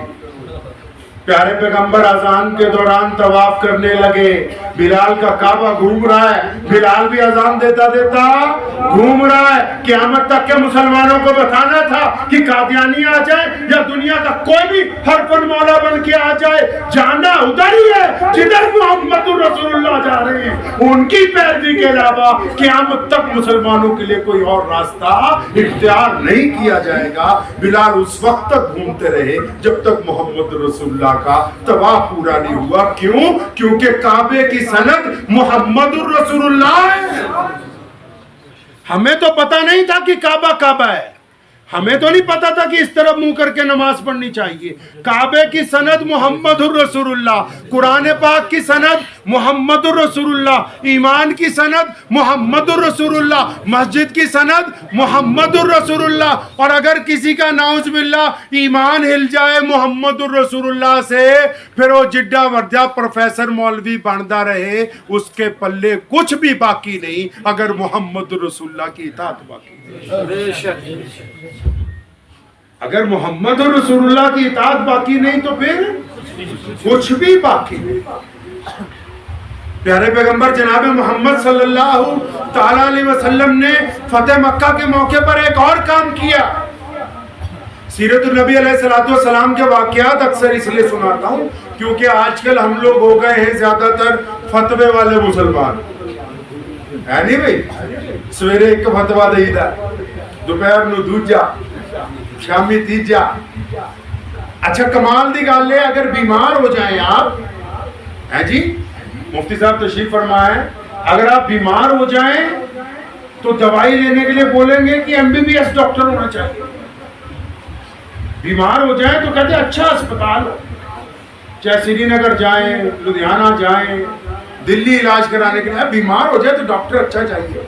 تو فتوا کیلے بیچنے والا بھی دے رہا، ڈاکٹر بھی دے رہا، انجینئر بھی فتوے دے رہا، فتوا کرانے کی دکان والے بھی دے جاتے، ریڑا کھچن والے بھی فتوا، سارے فتوا دین دے۔ اچھا دوائی ودیا ڈاکٹر دی چاہیے تے دین ہر کوئی سکھان لگ پے۔ اللہ نے جج تو نہیں لاتا تانوں، اللہ نے کسی انسان کو کسی پہ جج نہیں لگایا، علماء کو انبیاء کا وارث بنایا۔ آپ کو ایک دوسرے پر جج نہیں لگایا اللہ تعالیٰ نے کہ آپ ایک دوسرے پر تنقید کریں، ایک دوسرے کی مخالفت کریں، ایک دوسرے کے اوپر کمیاں نکالیں۔ اللہ نے علماء کو نبی علیہ السلام کا وارث بنایا اور ان کو اختیار دیا کہ وہ جمعے کے دن ممبر رسول پر کھڑے ہو کر اپنی قوم کی، اپنی نسل کی، اپنے لوگوں کی اصلاح کریں۔ جو طریقہ رسول اللہ صلی اللہ علیہ وسلم نے اختیار کیا اسی طریقے کی پیروی کریں گے تو آپ کو عزت حاصل۔ آپ کو شاید پتہ نہیں ہے کہ پیارے پیغمبر جناب محمد صلی اللہ علیہ وسلم جب اس دنیا میں تشریف لے کے آئے تھے تو دنیا میں بیٹیوں کو لوگ اچھا نہیں سمجھتے تھے، زندہ دفنا دیتے تھے۔ لوگ غریبوں کو اچھا نہیں سمجھتے تھے، ان کو اپنے ساتھ بیٹھنے نہیں دیتے تھے۔ لوگ مظلوموں کو اچھا نہیں سمجھتے تھے۔ 2% چودھری جو تھے پوری دنیا میں دولت مند جو تھے، انہوں نے 98% لوگوں کو اپنا غلام بنایا تھا۔ پیارے پیغمبر جناب محمد صلی اللہ علیہ وسلم نے جب ایک رب کی بات کی، جب اپنی رسالت کی بات کی تو سیدنا ابوبکر صدیق رضی اللہ تعالیٰ عنہ نے پوچھا تھا، ہماری ماں امی خدیجہ الکبریٰ رضی اللہ تعالیٰ عنہ نے پوچھا، سیدنا بلال نے پوچھا کہ یا رسول اللہ سونیو آپ پر ایمان لے آئے ہیں، اب کرنا کیا ہے؟ ایمان لے آئے ہیں، اب کرنا کیا ہے؟ آپ بھی تو کبھی سوچا کریں نا کہ آپ ایمان والے ہیں تو کرنا کیا ہے؟ تو نبی علیہ السلام نے بڑی خوبصورت بات کہی تھی کہ جس نے ایک رب رسول کی اطاعت کر لی ہے وہ دنیا کے تمام لوگوں کو برابری کا درجہ تمام لوگوں کو برابری کا درجہ دے گا. دنیا نے کہا کہ لوگوں کی ضرورت روٹی کپڑا اور مکان ہے. میرے پیارے پیغمبر صلی اللہ علیہ وسلم نے حکم دیا نہیں, روٹی کپڑا مکان نہیں, یہ تو مل جاتا ہے, تھوڑا ہو زیادہ ہو مل جاتا ہے. دنیا کی ضرورت ان کی عزت نفس ہے, ان کا آتم سمان ہے, ان کی سیلف ریسپیکٹ ہے. اگر آپ کسی کو عزت نہیں دے سکتے تو اس کا مطلب آپ کچھ بھی نہیں دے سکتے. آج صبح میں آیا, یہاں گردوارہ صاحب میں بھی گیا تھا. ابھی ہم لوگ آگے ایک جگہ ٹہلنے گئے تھے, وہاں ایک جگہ گردوارہ صاحب تھا, مندر تھا, وہاں ایک مسجد تھی. ہم ساری جگہ ہو کے آئے تو میں اپنے ساتھیوں سے جو یہاں کے میرے مکین ہیں ان سے میں یہ بات پوچھ رہا تھا. میں نے کہا آپ کو پتہ ہے کہ دنیا میں جہاں جہاں جو بھی قومیں زیادہ تعداد میں رہتی ہیں اور جو قومیں کم رہتی ہیں, جو زیادہ ہوتے ہیں وہ بڑے بھائی ہوتے ہیں, جو کم ہوتے ہیں وہ چھوٹے بھائی. تو بڑوں کا کیا کام؟ چھوٹوں سے شفقت کرنا. محمد رسول اللہ صلی اللہ علیہ وسلم نے ہماری تربیت فرمائی ہے, ہماری تربیت فرمائی پیارے پیغمبر صلی اللہ علیہ وسلم نے. وہ جس غلام کی چکی نبی علیہ السلام نے خود چلائی ہے وہ سیدنا بلال ہے, لیکن جس وقت چکی چلائی گئی اور جس وقت ان کے بخار اتارنے کے لیے ان کو سلایا گیا, ان کو کھجوریں پیش کی گئی, گرم دودھ پلایا گیا, پیارے پیغمبر کا مقصد یہ نہیں تھا کہ ان کو مسلمان کرنا ہے. مقصد یہ تھا کہ غلام کے اوپر ظلم ہو رہا ہے, اس کی مدد کرنی ہے. جس بوڑھی عورت کا تیل گرنے پر نبی علیہ السلام نے اس کو برتن لے کے دیا, تیل لے کے دیا, اس کی مالکن سے سفارش کی کہ اس کو مت کچھ کہنا, ضعف کی وجہ سے اس کو چوٹ لگ گئی اور اس کا برتن ٹوٹ گیا, تمہارا تیل ضائع ہو گیا تھا. اس کا مقصد نبی علیہ السلام کا یہ تھا کہ اللہ کی مخلوق کی خیر خواہی کرنا ہے. ہمارا مقصد کیا ہے بھائی؟ ہم کس لیے دنیا کے اندر آئے ہوئے ہیں؟ کیا بے مقصد زندگی ہے؟ کیا بس یہی مقصد ہے؟ اکثر میں کئی لوگوں کو مزاق بھی کہنا ہونا کہ بھئی وہ سے گوشت ہی کھانا سویرے دوپہرے شام, یہی مقصد ہے؟ ہم نے ذاتی طور پر دین کے لیے, ذاتی طور پر اپنے ملک کے لیے, اپنے معاشرے کے لیے, اپنے گاؤں کے لیے, اپنے پڑوسیوں کے لیے, کیا ذاتی طور پر بھی ہم نے کوئی ایسی خدمت کی ہے کہ آپ کا دل آپ کو کہے کہ عبد الرحمن بھائی تم مطمئن رہو؟ آپ خود بھی کچھ ایسا کرتے ہیں کہ نہیں؟ کیا صرف یہی سارا دن ہے کہ ہم لوگوں کو بتائیں کہ ہم نے یہ کیا, ہم نے وہ کیا؟ آپ کا دل بھی کبھی آپ کو کہتا ہے کہ آپ نے فلاں کام اچھا کیا اور آپ اس راز کو چھپا لیں, کیونکہ محمد رسول اللہ تو چاہتے ہیں کہ ایک ہاتھ سے دیا جائے تو دوسرے ہاتھ کو خبر نہ ہو جائے, اور ہم تو چاہتے ہیں کہ جب تک محلے میں خبر نہ ہو جائے تو ہمیں صبر نہ ہو جائے. تو ہر بندے کو بتاؤ, ہمارے پاس بہترین نظام ہے جو محمد رسول اللہ نے زندگی گزارنے کا دیا, ایک بہترین طریقہ جو پیارے پیغمبر صلی اللہ علیہ وسلم نے عطا فرمایا. ہم اس طریقے کو اختیار نہیں کر رہے ہیں, معاف کیجئے گا, ہم اختیار نہیں کر رہے ہیں. دین کے اندر دو چیزیں, پہلا دین کا مقصد, دوسرا دین کی ضروریات. پہلا دین کا مقصد, دوسرا دین کی ضروریات. دیسی طریقے نہ سمجھ لو, میں اتنے آیا نا, میں اس گل کی خوشی ہوئی بھی پنجابی انہوں سمجھ آتی ہے. جو پنجابی میری ماں بولی ہے تو سانو خوشی کی گل ہوئی کہ چلو اسی پنجاب کی پنجابی بولتے بھی اتنے پہاڑیاں بھی سمجھ آتی. دین کا مقصد کی ہے تے ضرورتاں کی ہے. دیسی طریقے نال سمجھو, ہونا مسجد بنائی ہے, یہ ودیا چھت چھت بنائی, کلین کلون بچھائے, یہ مسجد کا مقصد ہے؟ نہیں, یہ ضرورت ہے. وہ جنیاں چیزاں لائیاں, پکے پکے, مائک موئک, لائٹاں شٹاں, یہ ضرورت ہے. مقصد کی ہے جی؟ مقصد اتھے نماز. لائٹ آ گئی, چلی گئی ہے, جنریٹر چلانے لگا.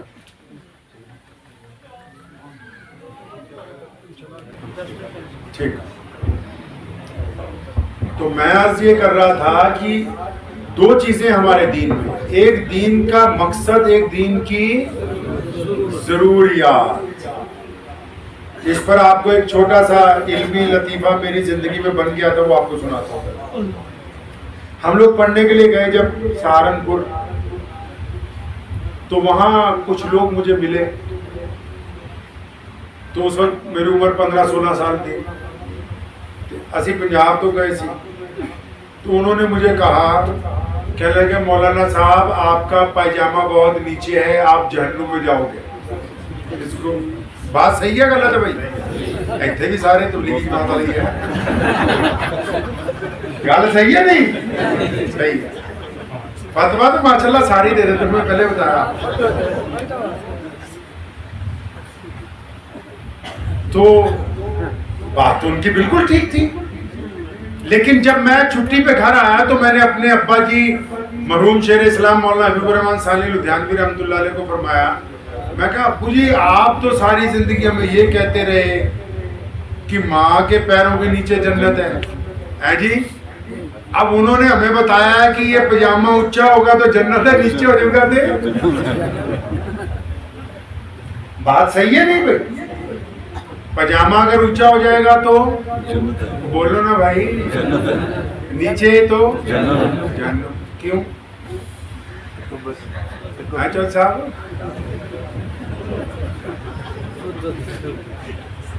اگر پوچھیں گے نا آپ میں سے سب کو الگ الگ بلا کے تو 100 میں سے 2 کو بھی نہیں پتا ہوگا، بس مولویوں کو پتا ہو۔ ہاں لیکن اگر کسی کا پجامہ ہو جائے تھلے پھر دیکھو سیدنا ابوبکر صدیق رضی اللہ تعالیٰ عنہ سے کسی نے جا کے کہا کہ ابھی ابھی مسجد نبوی میں نبی علیہ السلام نے بتا دیا کہ اپنے پائجامے چادریں اونچی کر لو، جس کی نیچے ہوگی وہ جہنم میں جائے گا، اور یہ سچ ہے، حق ہے، پیارے پیغمبر نے کہا ہے اور یہ ایسے کرنا ہے۔ ابوبکر آئے دوڑے دوڑے، یا رسول اللہ، تھوڑے ہیلدی تھے نا، یا رسول اللہ میری چادر تو اکثر ڈھلک جاتی ہے، اور میں ابوبکر گھبرا نہیں، کوئی گل نہیں، پھر کی ہوا؟ یا رسول اللہ کس کے لیے کہا ہے؟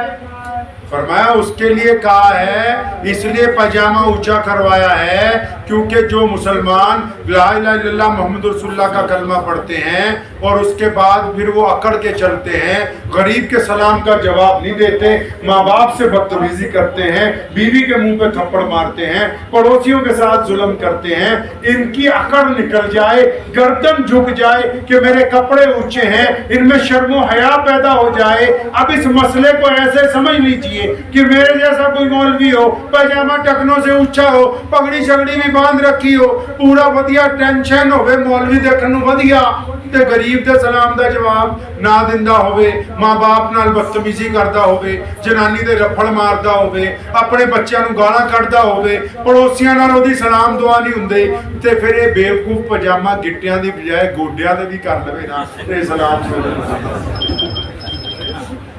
جب روح مر گئی، جب مسئلے کی روح ختم ہو گئی، جب مقصد فوت ہو گیا، پھر اس ضرورت کے کوئی معنی نہیں ہے۔ یہ عمارت بنائی، قالین بچھائے، اگر یہ 5 گانا نماز نہیں ہوتی تو پھر اس عمارت کا کوئی فائدہ نہیں تھا۔ محمد رسول اللہ صلی اللہ علیہ وسلم کو اللہ تعالیٰ نے نماز ادا کی، نماز عطا فرمائی، نماز دے دی۔ کیوں؟ کیونکہ نبی علیہ السلام یہ چاہتے تھے کہ جو میرا دین ہے یہ پوری دنیا میں پہنچے۔ کیسے پہنچے گا یا رسول اللہ؟ فرمایا میرے دین کے اچھے لوگوں کو دیکھ کے لوگ اسلام کی بڑائی بیان کریں گے، لوگ اسلام سے محبت کریں گے۔ اچھے لوگ کہاں سے لانے ہیں؟ قرآن نے کہا جو نماز پڑھیں گے وہ اچھے ہوں گے۔ اور نماز کیوں پڑھتے ہیں جی؟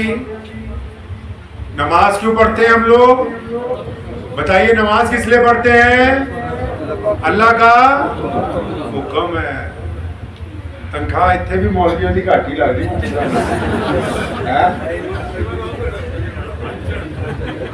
آہو، ساڈے کہاوت ہے نا بھی جنہ گڑ پاؤں گے انہیں بٹھا ہے جی۔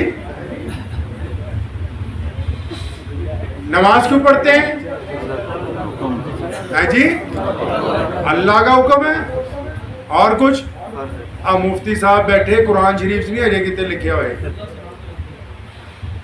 نماز کی وجہ تسمیہ قرآن پاک نے بیان کی، ایک جگہ نہیں کی، متعدد جگہ کی، صرف یہ نہیں کہا کہ فرض کر دی گئی۔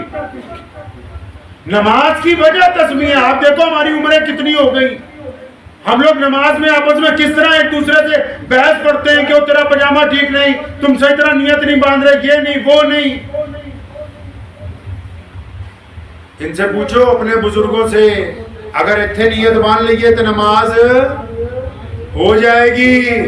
ایتھے نیت بنیے تامی، ایتھے بنیے تھے تامی. جڑے رفع دین کرتے انہاں دی بھی ہوندی، جڑے نہیں کرتے انہاں دی بھی ہوندی ہے. لیکن جب نماز اپنی نیت پاک نہ ہوئے پھر نہیں ہوندی.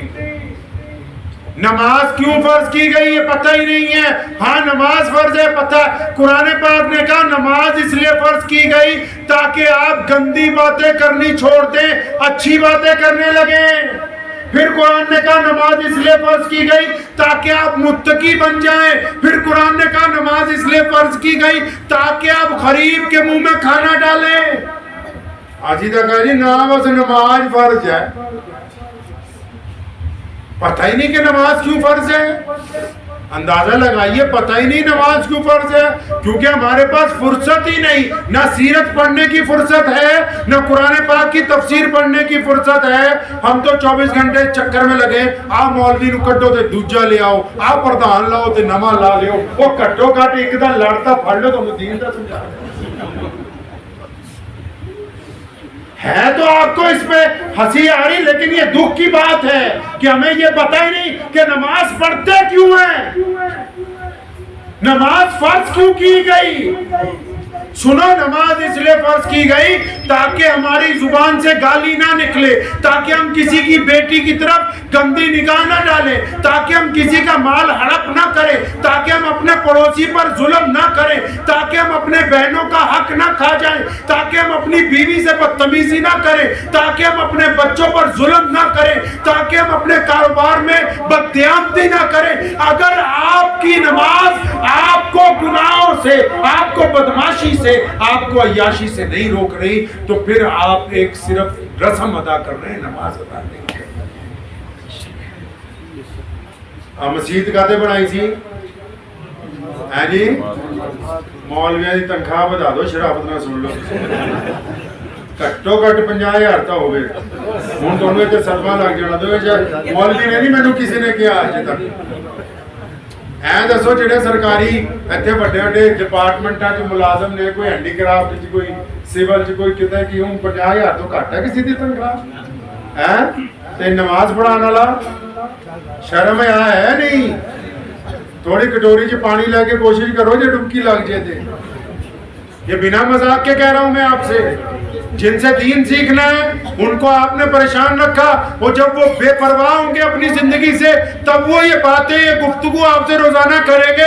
آپ نے تو کہہ رکھا نہ اسی پیسے پورے نہیں دینے، ساری بڑیوں کو 500 لے جو تو نہیں دیں گے.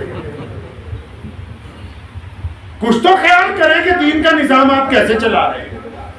دین کی ضروریات کی طرف دیکھتے ہیں، مقصد کی طرف آپ دیکھیں. جنہوں نے آپ کو دین سمجھانا ہے نہ آپ کو ان کے پتہ ہے، جن سے دین سمجھنا ہے نہ ان کا پتہ ہے. صرف ایک رسم ادا ہو رہی ہے. رسم ادا کرنے سے اللہ راضی ہونے والے نہیں. آپ نے سوچا مسجد نماز پڑھنے کے لیے، مفتی صاحب سے پوچھو نماز تو گھر پہ بھی ہو جاتی ہے، نماز تو کار روک کے سڑک پر بھی ہو جاتی ہے، نماز تو ریل گاڑی میں بھی ادا کی جا سکتی ہے، نماز تو کسی چائے کی دکان پر بھی آپ پڑھ سکتے ہیں، نماز تو آپ کھیت میں کام کرتے ہوئے بھی پڑھ سکتے ہیں. نماز کہاں نہیں پڑھ سکتے آپ؟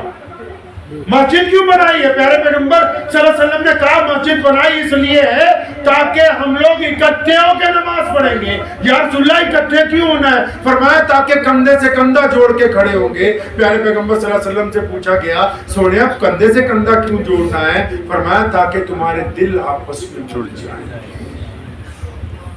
نفرت ختم ہو جائے.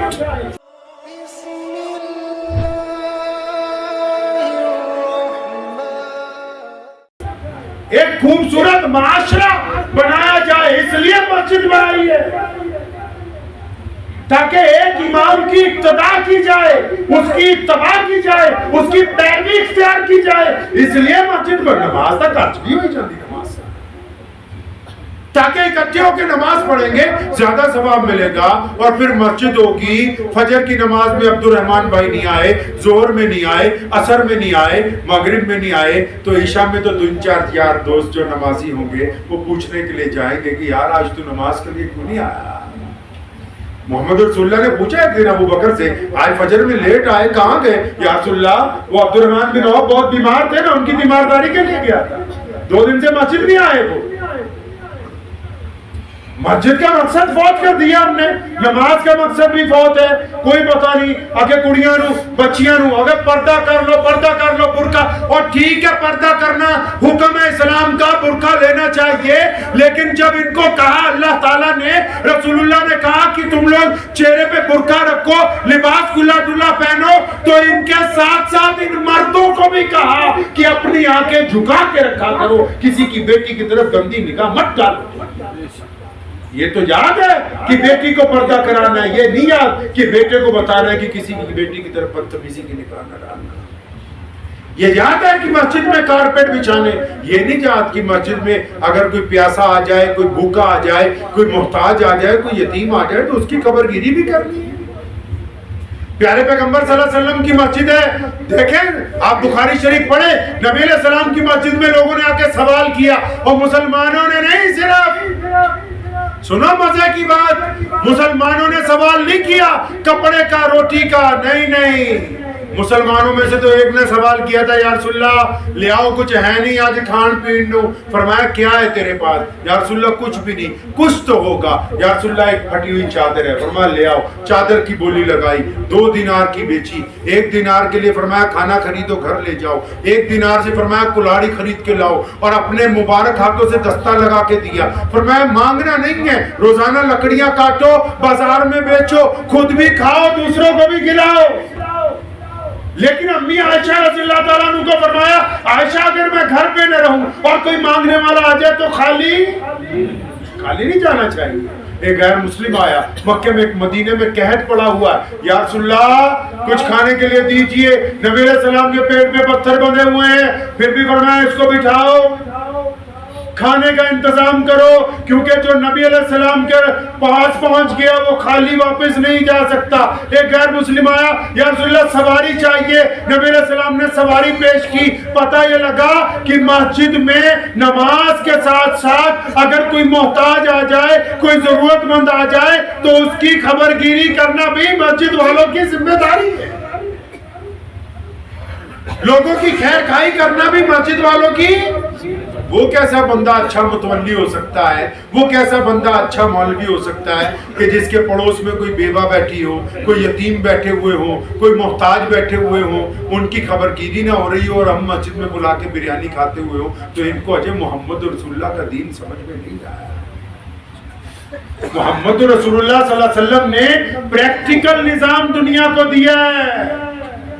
تو کشمیریاں تو میں کہنا ہونا، اور سارے پورے ماشاءاللہ پنجاب دے وچ بھی آندے ہیں۔ تے ایک دن میں نے کشمیری ملیا کہ جی میں تو پانی بھی اپنے گلاس پینا۔ محمد رسول اللہ نے انسانوں سے محبت کرنے کا درس دیا ہے۔ پیارے پیغمبر نے حکم فرمایا کہ پوری دنیا خدا کا کنبہ ہے، یہ نبی علیہ السلام ہے۔ یہ مسجد کا آپ کو کمال ہی نہیں پتا، یہ مسجد وہ جگہ ہے کہ جہاں جب امام کے پیچھے مؤذن تکبیر کہتا ہے نا، بادشاہ بھی آ کے کھڑا ہوتا ہے، فقیر بھی آ کے کھڑا ہوتا ہے، امیر بھی آ کے کھڑا ہوتا ہے، پلے دار بھی کھڑا ہوتا ہے۔ یہ صرف نماز ہی نہیں سکھاتی، یہ بھی سکھاتی ہے کہ جب تیرے دربار میں پہنچ گئے ہیں تو ہم سب ایک ہیں، ہم میں کوئی امیر غریب باقی نہیں ہے۔ اگر نماز ہو رہی ہو یا آپ کے مہمان بڑے بڑے بیٹھے ہیں، مفتی صاحب بیٹھے، صغیر صاحب، یہ مفتی صاحب بارہمولہ سے تشریف رکھتے ہیں، اتنے بڑے بڑے لوگ بیٹھے ہیں، ابھی اگر یہاں جماعت کھڑی ہو جائے اور ہم 4-5 مولوی پیچھے رہ جائیں تو جگہ کہاں ملے گی جی؟ وہ کہاں جگہ ملے گی نماز کی؟ پیچھے جگہ ملے گی۔ کوئی مسلمان بادشاہ آ جائے، کوئی بڑا وزیر آ جائے، کہاں جگہ ملے گی اسے؟ پیچھے ملے گی۔ مسجد سکھا نہیں رہی دنیا والوں کو کہ یہ رب کا گھر ہے، کہ یہاں کوئی بڑا چھوٹا نہیں ہوتا، جو جتنی دیر سے آئے گا اتنا پیچھے کھڑا ہوگا، زیادہ دیر سے آئے گا تو جہاں مسلمانوں نے جوتیاں اتاری وہاں کھڑا ہوگا، کیونکہ یہ رب کا حکم ہے کہ رب کے بندوں کے اوپر کوئی پھلانگتا ہوا آگے نہیں جا سکتا۔ آپ نے کیا سوچا مسجد صرف 2 رکعت نماز کے لیے ہے؟ مسجد محبت سکھاتی ہے، مسجد اتفاق سکھاتی ہے، مسجد سخاوت کا درس دیتی ہے، مسجد چھوا چھوت کا خاتمہ کرتی ہے، مسجد لوگوں سے صلہ رحمی کا درس دیتی ہے۔ نبی علیہ السلام نے اسی مسجد کے ممبر پہ کھڑے ہو کر کہا تھا ابو بکر ساری زکات ایک جگہ اکٹھی کرو۔ زکات تو تسی بھی بانٹ دے ہو نہیں بھی؟ اور بانٹ دے نہیں۔ کدی کسی مولوی نے پوچھا سنت طریقہ کی ہے؟ دوسرے کہا نہیں مولوی نے تو اسی دس دے سنت کی ہے۔ پوچھا کدی کسی مولوی نے بھی سنت طریقہ کی ہے؟ نہیں نہ پوچھا۔ پیارے پیغمبر نے کیا کہ زکات ابو بکر نو کیا رسول اللہ نے اکٹھی کرو، اکٹھی کر لی کی کرنی ہے سونیو؟ فرمایا اے محلے دی مسجد اکٹھی کران گے نا، حدیث دا مفہوم تو سمجھان دیا، اکٹھی کران گے نا پھر سارے چودھری اکٹھے ہو کے بہ جائیں گے، پھر یہ دیکھیں گے کہ محلے چ بہت زیادہ غریب کیڑا ہے، وہ جہدے گھر دانے ہی کوئی نہیں، جہدی دکان ہی نہیں چلتی پئی، جہدی بچی بیٹھی ہوئی ہے، وہ جہدی چھت گرن والی ہے، آپاں اونوں کاروبار کروا کے دواں گے۔ کی کر کے دواں گے؟ کاروبار کروا کے دواں گے تاکہ اگلے سال وہ بھی زکات دین والا۔ عمر بن عبدالعزیز رحمت اللہ علیہ، عمر ثانی جن کو کہتے ہیں، ان کے دور میں زکات کی گاڑیاں بھر کے نا جواہرات کی چٹھی لکھ کے جاتی تھی، کبھی یمن کے گورنر کو، کبھی ایران کے، کبھی عراق کے، بھی زکات بانٹ دو، واپس آ جاتی تھی حضرت کوئی ہے ہی نہیں زکات لینے والا۔ وہ تیل نکلنے سے امیر نہیں ہوئے، رسول اللہ نے ان کو 1400 سال پہلے سکھا دیا تھا کہ یہ زکات 1-1 روپیہ کر کے بانٹنے کے لیے نہیں بنائی، یہ تم میں سے جو محتاج ہیں، تم میں جو غریب ہیں، تمہارے علاقے میں جو پریشان حال ہیں، ان کو بھی کاروباری بنانے کے لیے بنائی ہے تاکہ تمہارا معاشرہ ایک نیک لوگوں کا معاشرہ بنے۔ ہم نے تو وہ بھی نہیں پوچھا کہ اس کا طریقہ کیا ہے، نہیں طریقہ اسی دساں گے جی۔ پنچایت میں اگر ہمارے مزاج دین کے اوپر غالب آ گیا تو اس کا مطلب ہم اللہ اور اس کے رسول کی اتباع نہیں کر رہے ہیں۔ اگر اللہ اور اس کے رسول کی اتباع ہم پر غالب آ گئی تو ہم محمد رسول اللہ کی اتباع کرنے والے ہیں۔ ہم نے نبی علیہ السلام کے دین کو قریب سے کب سمجھا؟ ہم نے 3-4 ضرورتیں پکڑ لی کہ اچھا بالکل نماز ٹائم پہ ہونی چاہیے، اذان ٹائم پہ ہونی چاہیے، روزہ ٹائم پہ کھلنا چاہیے، نکاح کے اندر مولوی صاحب کو بلانا ہے، گھر کے اندر ختم قرآن کرانا ہے، اور پھر کوئی نظر و نیاز دینی ہے تو ادھر قرآن پاک نے بھی نظر نیاز دین دی گل کی تھی نا، ارائیت الذی یکذب بالدین، قرآن نے بھی تو نیاز دین دی گل کی ہے، پر آپا کتا نیاز دین دے بھئی جی؟ آپ نیاز کتنا دینے جی؟ ہم تو نیاز ایسے دیتے ہیں نا آج کل، اپنے گھر والوں کو بلا کے بڑھیا قورمہ بریانی بنا کے، مولوی صاحب نے بلا کے بسم اللہ پڑھ کے ادھی تسی گا لیندے ادھی اسی گا لیندے۔ فرمایا کیسی نماز ہے جو غریب کے منہ میں لقمہ نہیں ڈالتی؟ اور آپ نے کیا سوچا غریب وہی ہے جو مسلمان ہے؟ یہ آپ کو سبق کس نے پڑھایا کہ محتاج وہی ہے جس کا مذہب اسلام ہے، اس کے علاوہ جو غریب ہے غریب نہیں؟ محمد رسول اللہ صلی اللہ علیہ وسلم نے پوری کائنات کے لیے رحمت بن کے تشریف لائے۔ نبی علیہ السلام نے جب غریبوں کی مدد کی ہے ان کو تو نہیں پوچھا کہ بھئی تمہارا مذہب کیا ہے۔ نبی علیہ السلام نے محتاجوں کی مدد کرتے ہوئے تو نہیں پوچھا، ہمیں حکم دیا صلہ رحمی کا تو یہ تو بندش نہیں لگائی کہ تم صرف اپنی قوم کا خیال رکھنا۔ نبی علیہ السلام کا دین اتنا کم ظرف تو نہیں ہے کہ ہمارے پڑوس میں ہمارا کوئی غیر مسلم بھائی، ہمارا کوئی ہندو بھائی، کوئی سکھ بھائی، کوئی عیسائی، کوئی دلت، وہ بھوکا ہو، وہ پیاسا ہو، اس کے گھر میں محتاجی ہو اور پھر ہم اپنے گھر میں بہترین کھانا کھاتا رہے۔ یہ دین ہمیں سمجھایا کس نے؟ یہ کس نے سمجھایا دین کا؟ محمد رسول اللہ تو اس بڑھیا کی مدد کرنے لگے، وہ تو رسول اللہ کی مخالف ہے۔ سیدنا بلال کی جس دن مدد کی اس وقت انہوں نے کلمہ نہیں پڑھا۔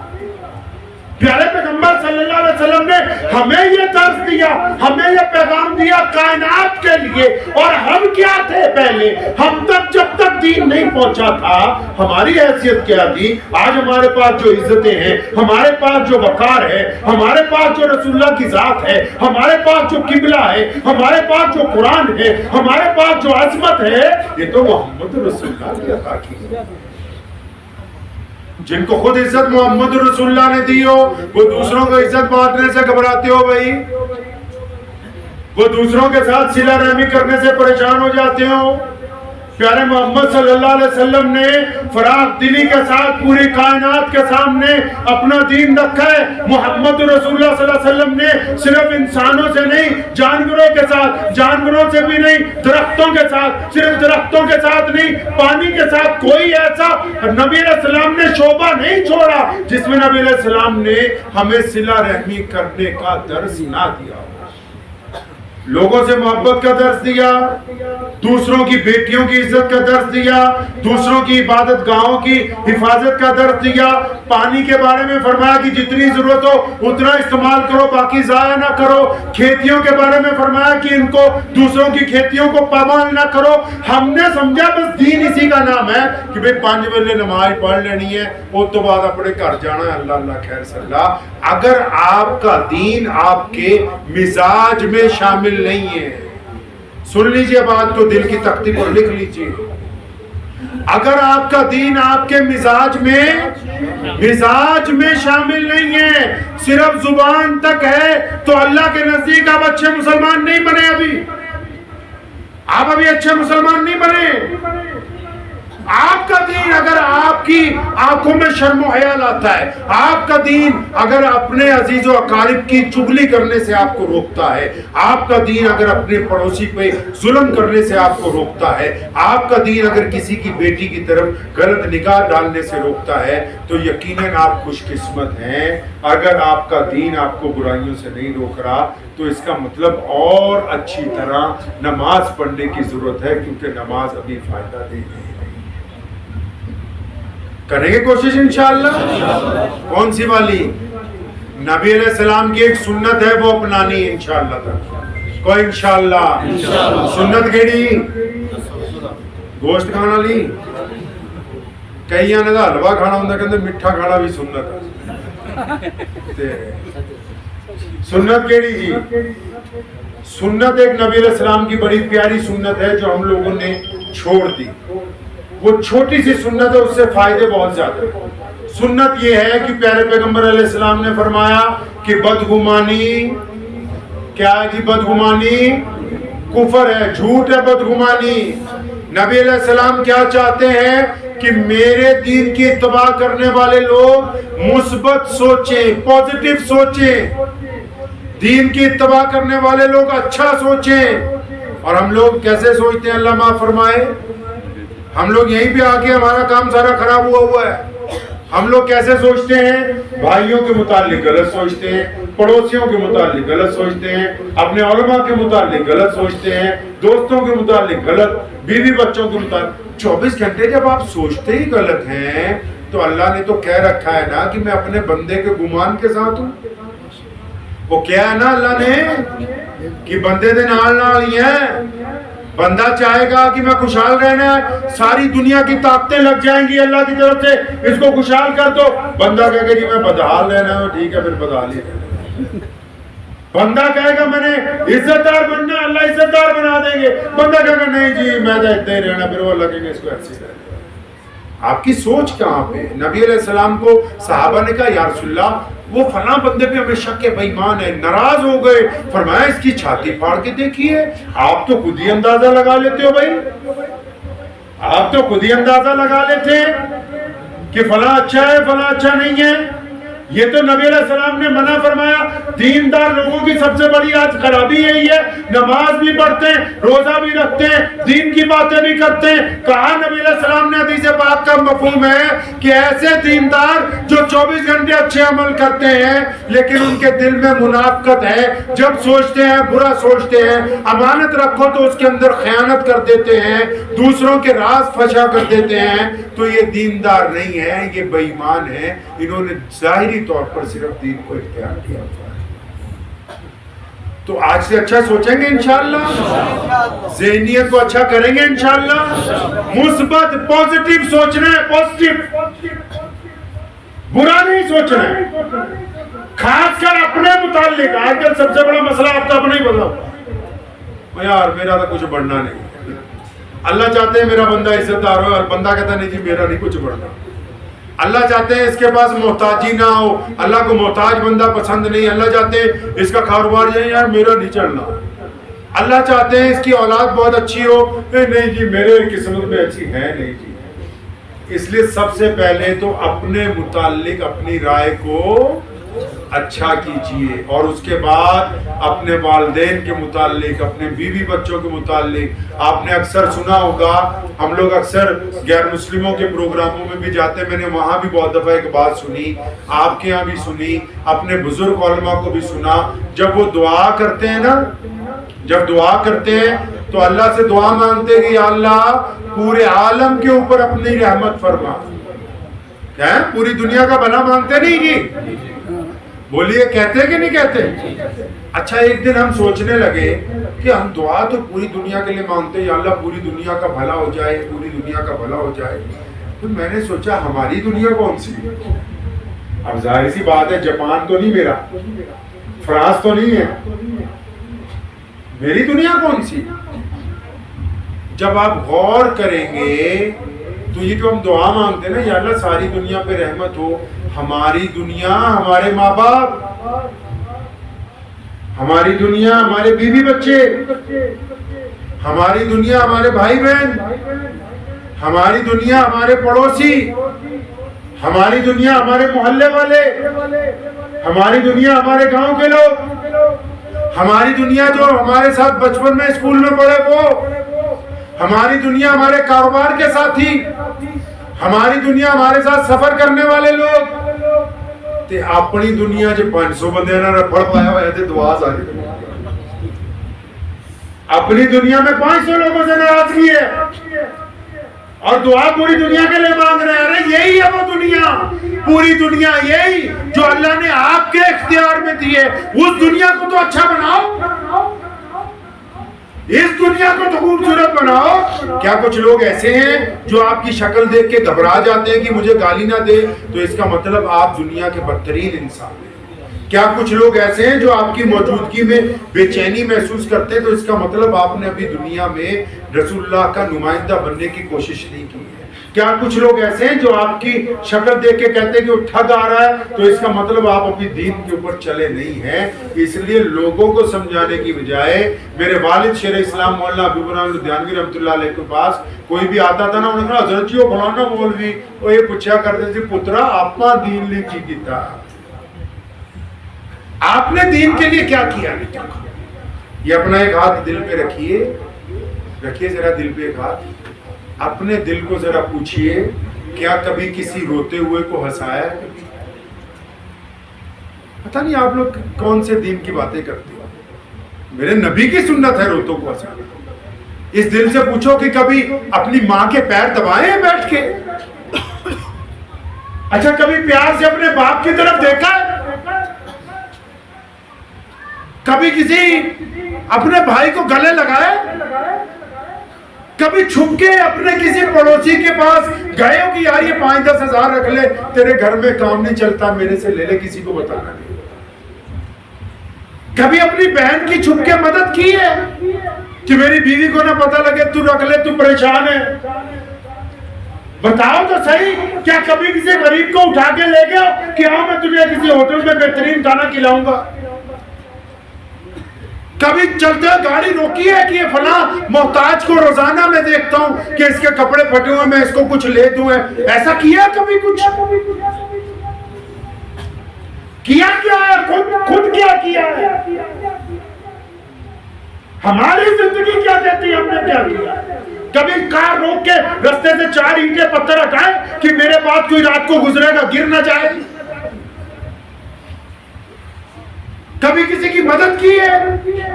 اچھا کبھی کسی مرتے ہوئے کو کہا ہے کہ یار مجھے تجھ سے بڑی محبت ہے, یار کوئی آپ کا ایسا دوست جو آپ سے بہت دنوں سے ناراض ہے, مسئلہ اتنا سے وہ چاہتا ہے پہلے آپ کا فون آ جائے, کبھی اس کو گھنٹی کھڑکائی ہے عید کے دن کہ یار آجا بیٹھیں گے؟ بتاؤ تو صحیح, کیا کبھی کسی کو کہا ہے جس کو سارے لوگ کہتے ہو کہ تو بیماری سے مر جائے گا, آپ اکیلے جا کے اس کو کہتے ہو میں نے لوگوں کو ٹھیک ہوتے ہوئے دیکھا ہے, تو نے میرے یار ٹھیک ہونا ہے انشاءاللہ, اللہ کی مدد سے دوائی کھاتا رہے تو ٹھیک ہو جائے؟ ایسا کچھ کیا آپ نے کبھی؟ کبھی مسجد کی بیت الخلا دھوئی ہے؟ کبھی ان درا دیوار بھی اپنے ہاتھ سے کپڑا لگایا ہے؟ کون سے دین کی باتیں کرتے ہیں؟ وہ باتیں کیوں نہیں کرتے جو رسول اللہ نے کی؟ پیارے پیغمبر نے مسجد نبوی کی دیواروں میں پتھر خود اٹھا کے لگائے، گارے کی تگاریاں نبی علیہ السلام نے رحمت والے ہاتھوں سے اٹھائی ہیں، امی عائشہ کے ساتھ باورچی خانے میں کام کروایا، اپنے گھر کی صفائی ستھرائی کا نظام درست رکھا، اپنے گھوڑے کی نال نبی علیہ السلام نے خود رکھی ہے۔ پیارے پیغمبر علیہ السلام کام سارے اپنے خود کرتے رہے، ہم نے کیا کیا ایسا دین کے لیے؟ ابو بکر ہو، عمر ہو، عثمان ہو، مولا علی کرم اللہ وجہ ہو، ان میں سے کوئی بھی صحابی اور رات کو اٹھ کے غریبوں کے گھروں میں جا کے اناج کے تھیلے پھینک کے آتے؟ ہم نے کیا آج تک کسی غریب کے گھر میں چھپ کے گئے رات کے پیر کسی پیر کی، یار یہ رمضان آنے والا ہے تو رکھ لے، تیری عزت محفوظ رہنی چاہیے؟ کیا ایسا کیا ہم نے؟ ہمارا دل کہتا ہے کہ ہم ایسے مسلمان ہیں؟ ہمارے پڑوس میں کوئی غیر مسلم محتاجی کی زندگی گزارتا رہا، ہم نے کبھی اس کو نہیں کہا کہ ہم تیری مدد کرنے کے لیے تیار ہیں؟ پھر ہمارے نزدیک ایمان ہے کیا؟ ہم کہتے ہیں کس کو ہے؟ مسلمان ہوتا کیسا ہے؟ ایمان کا مطلب کیا ہے؟ دین ہے کس چیز کا نام؟ رسول اللہ نے تو دین اس لیے بنایا کہ جو دین کی پیروی کریں گے لوگ ان کی شکل دیکھ کر کہیں گے، ان کی شکل دیکھ کے کہیں گے کہ مسلمان اتنے بہترین ہوتے ہیں۔ چاہے پوری دنیا کے لوگ ایمان لائیں یا نہ لائیں یہ بڑا مسئلہ نہیں ہے، لیکن پوری دنیا کے لوگوں کو یہ کہنا ہوگا کہ مسلمان ایماندار ہیں، اس کے لیے ہمیں اچھا کردار ادا کرنا ہوگا، یہ بڑا مسئلہ ہے۔ ایک نوجوان ایمان لے آیا، وہ میرے والد صاحب رحمت اللہ علیہ کے پاس آتا تھا، اس کی جب میں نے بات سنی ہم لوگ رونے لگے۔ اس نے عجیب بات قصہ سنائی، کہنے لگا میں ایمان لایا تو میری والدہ بھی ایمان لے آئی تو میرے والد کو کہنے کی ہمت نہیں ہوتی تھی، کہتا جب 1 سال گزر گیا میں نے اور میری والدہ نے، یہ عجیب بات میں آپ کو سنانے لگا ہوں، وہ کہنے لگا میں نے اور میری والدہ نے، ہم دونوں نے ہمت کر کے جب بتایا، ایک شام کو اپنے والد کو میں نے بتایا کہ ایسے ایسے کر کے آپ بھی اس دین کے اندر آ جائیں، تو کہتا میرے والد اپنے کمرے میں چلے گئے، اندر سے کنڈی لگا لی، میں اور میری ماں بڑے پریشان ہوئے، تو انہوں نے اندر سے آواز دے کے کہا ابھی مجھے مت چھیڑنا، میں صبح بات کروں گا۔ کہ جب صبح ہوئی تو اندر سے جب دروازہ کھلا تو والد صاحب کہتا میرے آئے، انہوں نے میرا ہاتھ پکڑ کے کہا کہ چل یار میں بھی تیرے ساتھ تیرے دین میں جاؤں۔ تو کہنے لگا میری ماں نے کہا کہ یہ بات تو رات نہیں کہہ سکتا تھا، ہم ساری رات پریشان رہے بھی پتہ نہیں اندر کیا کر رہا کہ اپنے جسم کو نقصان نہ پہنچائے، اپنی جان کو نقصان نہ پہنچائے۔ وہ کہنے لگا تمہیں پتہ نہیں میں کیا کر رہا تھا، میں رات کو بستر پر لیٹ گیا، کہتا جس گاؤں میں پیدا ہوا تھا، وہ صاحب لدھیانہ میں رہتے ہیں آج کل، میں جس گاؤں میں پیدا ہوا تھا نا تو ہمارے گاؤں میں بس ایک ہی مسلمانوں کا گھر تھا، وہ ہمارا پڑوسی تھا۔ کہنے لگا وہ بچپن میں نا وہ بندہ، اس کا نام محمد جنید تھا، وہ میرے ساتھ پڑھا اسکول میں، اور پھر ہم دونوں اکٹھے کالج میں گئے، پھر ہم دونوں کی اکٹھی نوکری بھی لگی، اکٹھے ہی ہم لوگ ریٹائر ہوئے ہیں۔ تو کہنے لگا جب تم نے رات مجھے کہا نا کہ ہم تو محمد رسول اللہ کے دین میں چلے گئے، تو کہنے لگا میں نے کنڈی لگا کے نا رات کو لیٹ گیا، اور پھر اسکول کے ٹائم سے نا محمد جنید کے اور اپنے تعلقات گننے شروع کیے۔ کہنے لگا خدا کی قسم اگر جنید بے ایمان ہوتا تو میں نہیں آتا تھا۔ کہتا اگر وہ بے ایمان ہوتا، اگر اس نے بچپن میں میرے ساتھ بے ایمانی کی ہوتی، اگر اس نے کبھی کالج کی زندگی میں میرے ساتھ دھوکہ کیا ہوتا، اگر کبھی اس نے نوکری میں میرے ساتھ چال بازی کی ہوتی، تم جتنا مرضی مجھے دین سمجھاتے، میں تمہاری وجہ سے اس دین کو اختیار نہیں کرتا۔ میں نے تو اپنے یار کو اصلیت میں دیکھا ہے کہ مسلمان بہترین ہوتے، اس لیے اس دین کو اختیار۔ آپ بتائیں مجھے، مسئلہ یہ نہیں ہے کہ کون دین اختیار کرے یا نہ کرے، بات کی بات ہے۔ آپ بتائیں کہ آپ کو دیکھ کے کیا کبھی کسی غیر مسلم نے یہ تو نہیں کہا کہ مسلمان ٹھگ ہوتے ہیں؟ آپ کو دیکھ کے کیا کسی غیر مسلم نے یہ تو نہیں کہا کہ مسلمان بے ایمان ہوتے ہیں؟ آپ کے کارنامے سے کسی بیٹی نے یہ تو نہیں کہا کہ مسلمان کی نگاہ گندی ہوتی؟ پہلے اپنے گریبان میں جا کے یہ بتائیں، کیونکہ آپ رسول اللہ کے دین کے نمائندے ہیں، آپ رسول اللہ کے دین کے نمائندے ہیں۔ آپ سرکار کا کوئی آدمی کچھ کرے، لوگ سرکار کو کہتے نا جی سرکار کو کہ جی آپ کے فلاں آدمی نے ایسا کیا. آپ تو مدینے والی سرکار کے نمائندے ہو، اپنے دل پہ ہاتھ رکھ کے بتاؤ کیا کبھی نعوذ باللہ کچھ ایسا تو نہیں کیا کہ کل قیامت والے دن ہماری پکڑ ہو جائے کہ ادھر آؤ تمہاری وجہ سے میرے دین کی بے ادبی ہوئی تھی. یہ جو باتیں ہم کرتے ہیں مسئلے مسائل کی، یہ تو اس چوٹی کے مسلمانوں کی باتیں، ہم تو ابھی یہاں بسے ہوئے ہیں. جامع مسجد دلی کی پوڑیوں پر ایک بیٹھا ہوا تھا بدو غریب آدمی مسلمان، ایک انگریز افسر آیا مسجد دیکھنے، اس نے اس سے بھیک مانگی، اس نے نکالا، جب بٹوا پیسے دیے، جب چلا بٹوا گر گیا، اس نے بٹوا اٹھا لیا اور کئی سال گزر گئے. کئی سال کے بعد افسر پھر آیا، اس نے پہچان لیا، دوڑ کے بٹوا واپس دیا. اس نے کہا تیرا دماغ خراب ہے، اس بٹوے میں اتنے پاؤنڈ تھے کہ تو گھر خرید سکتا تھا. تو اس غریب مسلمان نے، بھیک مانگنے والے نے جواب دیا تھا، کہنے لگا میں نے بٹوا اس لیے سنبھال کے رکھا کہ تم عیسیٰ علیہ السلام کی امت میں سے ہو، کہیں قیامت والے دن میرے نبی کے سامنے تمہارے نبی نے اگر شکایت لگا دی تو میرے نبی کو شرمندگی نہ اٹھانی پڑے. ہم اس اعلیٰ ترین کائنات کے اس نبی کی امت میں سے ہیں جو صاحب خلق عظیم ہے، جن کے بارے میں شیخ سعدی نے قلم توڑ دیا تھا، بتھیروں نے نعتیں لکھی، بتھیروں نے کلام لکھی. انہوں نے اس بات پر بات ختم کی تھی کہ بعد از خدا بزرگ توئی، کہ یا اللہ ہمیں تو ایک بات سمجھ آ گئی کہ آپ کے بعد اگر کوئی ہے تو محمد رسول اللہ. آپ کو رسول اللہ سے پیار ہے؟ بولیے ہے پیار. اگر رسول اللہ سے پیار ہے تو پھر جھوٹ نہ بولیے. اگر رسول اللہ سے پیار ہے تو کسی کی بیٹی کی طرف گندی نگاہ مت ڈالیے. اگر رسول اللہ سے پیار ہے تو ٹھگی مت ماریے گا. اگر رسول اللہ سے پیار ہے تو غلط مت تولیے گا. اگر رسول اللہ سے پیار ہے تو پڑوسیوں کا حق نہ کھانا. اگر رسول اللہ سے پیار ہے تو اپنی بہن کا حق لے کے نہ رکھ لینا. اگر رسول اللہ سے پیار ہے تو ماں باپ کے آگے آنکھ اٹھا کے نہ دیکھنا، دونوں کندھے جھکا کے ماں باپ کے ساتھ گفتگو کرنا. یہ اللہ کریم کا حکم ہے قرآن پاک. یہ وہ بنیادی باتیں پیارے نبی علیہ السلام کی، کیونکہ میرے نبی کی یہ خواہش ہے کہ ان کی امت ساری جنت میں ان کے ساتھ ہو. میرے نبی علیہ السلام چاہتے ہیں کہ پوری کائنات کے لوگوں کے اوپر اللہ تبارک و تعالیٰ اپنی رحمت نازل فرما دے. تو نبی کے ماننے والوں پر بھی لازم ہے کہ وہ نبی کی اتباع کریں گے انشاءاللہ. ہاں تو اس بات کو ذہن نشین کر لے کہ جب بھی سوچیں اچھا سوچیں اور ہر کام میں سنت کو اختیار کریں گے انشاءاللہ. ایک بات میرے ذہن میں کل آئی تھی، جاتے جاتے کہنی ہے. 2 کام تو آپ لوگوں کے علاقے میں مجھے اچھے نہیں لگے. علاقہ تو بہت اچھا ہے، خوبصورت ہے. ایک تو ہر دوسرے بندے کے ہاتھ سے سگریٹ پڑی ہوئی، ہر ایک دوسرے آدمی کے ہاتھ میں سگریٹ بیڑی پکڑی ہوئی. بہت بری بات. پتہ نہیں آپ لوگ اس کو منع ہی نہیں کرتے. گھر والے عورتوں بہنوں کو بھی کہوں گا کہ جتنے پینے والے ہیں ان کو کھانا کھلانے کی کوئی ضرورت نہیں ہے.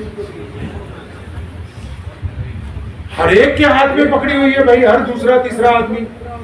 گاڑی میں سے الگ دھواں نکل رہا ہے، ان میں سے الگ دھواں نکل رہا ہے، جبکہ پتہ ہے کہ بیماری ہے اور لا علاج بیماری. نشے سے بچنے کے لیے نبی علیہ السلام نے حکم فرمایا، نشہ کوئی بھی اس سے پرہیز کیجیے.